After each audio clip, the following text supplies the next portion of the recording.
Baik, kita akan sambung lagi ke bagian kedua ini ya. Tadi kita sudah mempelajari apa itu rantai nilai, bagaimana kita memetakan komponen-komponennya sehingga bisa kita breakdown ya untuk memberikan sebuah nilai tambah atau value kepada komponen-komponen tadi.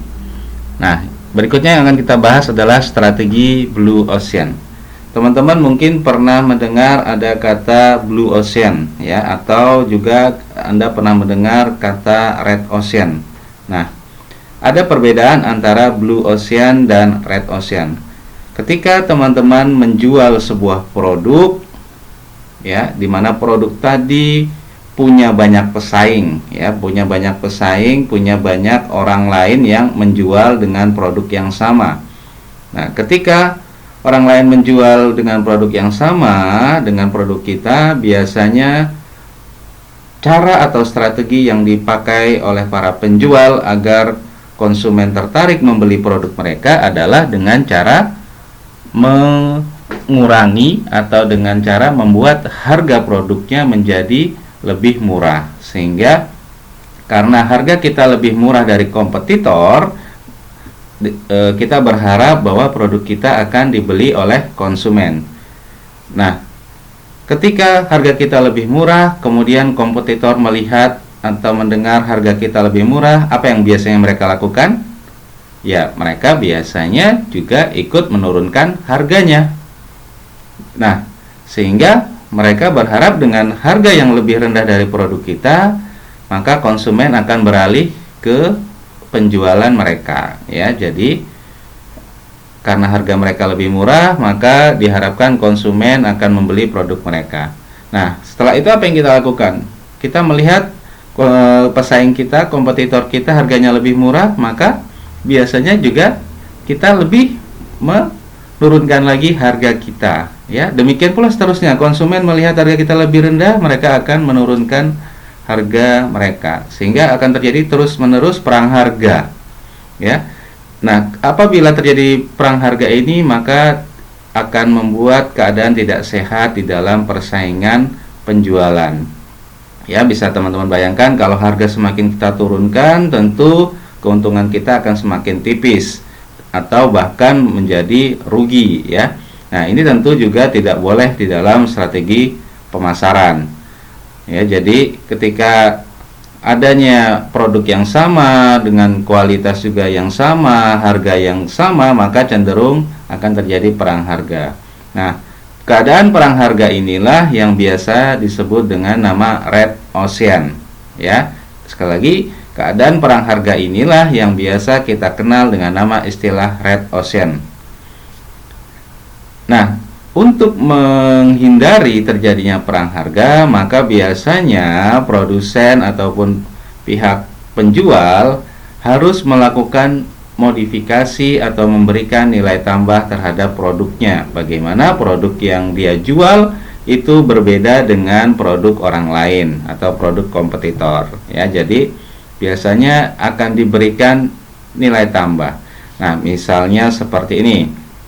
Ketika teman-teman mendengarkan air kemasan ya, air kemasan biasanya yang selalu terlintas adalah Aqua ya. Jadi ketika mendengar air kemasan, selalu yang terlintas adalah Aqua.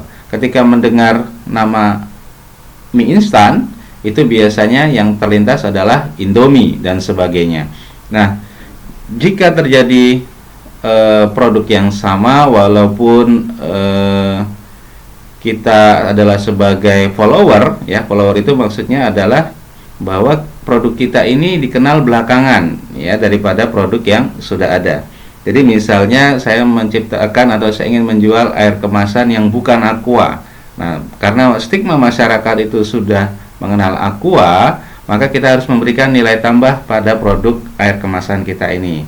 Ya, misalnya contohnya Le Mineral ya. Le Mineral itu punya semboyan airnya berbeda gitu ya, ada rasa manis-manisnya katanya seperti itu. Nah, ini merupakan contoh agar konsumen tertarik untuk membeli produk Le Mineral ini ya. Nah, Oleh karena itu, di dalam strategi Blue Ocean adalah kita bisa memberikan nilai tambah pada produk kita sehingga berbeda dengan produk yang sudah ada atau produk kebanyakan, ya. Sehingga orang akan tertarik membeli produk kita dengan harga pangsa pasar kita sendiri. Kita tidak perlu perang harga di sana karena kita punya nilai, ya. Kita punya kelebihan di dalam produk kita sendiri, sehingga harganya juga kita tidak perlu bersaing atau tidak perlu menjatuhkan harga, ya. Itulah strategi Blue Ocean. Nah, dalam strategi Blue Ocean ini kita bisa memenangi persaingan secara elegan. Kita harus selalu bersikap kreatif sehingga mampu menciptakan pasar baru yang membawa dan memberi nilai lebih bagus bagi pelanggan. Atau dengan kata lain, strategi Blue Ocean adalah cara berpikir yang mendorong kita lebih kreatif, menciptakan nilai tambah, dan mampu menciptakan hal baru yang membuat khusus serta berbeda. Menciptakan hal baru berarti perusahaan membuat sesuatu yang memiliki nilai lebih. Berikutnya, nilai tambah tercipta dari kemampuan berpikir kreatif. Mohon maaf, ini salah ketik ya. Berpikir kreatif dalam bentuk gagasan, ide, imajinasi, dan hayalan yang menghasilkan sesuatu yang baru dan berbeda, atau sekali lagi memiliki nilai tambah. Oleh sebab itu, nilai tambah merupakan penjumlahan dari imajinasi, kreativitas, dan inovasi. Secara kuantitatif, nilai tambah dapat diukur dari selisih atau perbedaan. Sementara itu, secara kualitatif, nilai tambah dapat diukur dari pembaruan atau new, kegunaan atau useful, kemudahan, dan dapat dimengerti atau understandable. Ya, jadi kita bisa memilih kreativitas dari segi kuantitatifnya ataupun dari segi kualitatifnya ataupun keduanya. Pada nilai tambah pada ekonomi kreatif ada beberapa hal yang nanti bisa kita lakukan. Ya, misalnya pada sebuah model, di mana model itu adalah penciptaan nilai tambah pada ekonomi kreatif yang dikembangkan untuk mengetahui dari sudut mana saja nilai-nilai tambah dapat diciptakan oleh industri. Jadi seperti saya sampaikan di awal, adanya rantai nilai, ya. Dari rantai nilai tadi kita sudah mendefinisikan komponen-komponennya. Nah, dari komponen-komponennya kita bisa memberikan sebuah value atau nilai tambah, ya, sehingga produk kita akan berbeda daripada produk-produk yang sudah ada atau kebanyakan. Nah, kita sekarang akan memberikan nilai tambah pada model kita, ya. Ada beberapa cara untuk menciptakan nilai tambah dalam industri kreatif.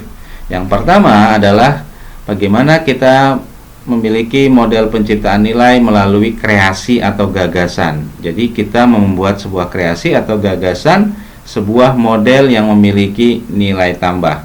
Yang kedua, kita bisa juga melakukan model penciptaan nilai melalui sebuah produksi.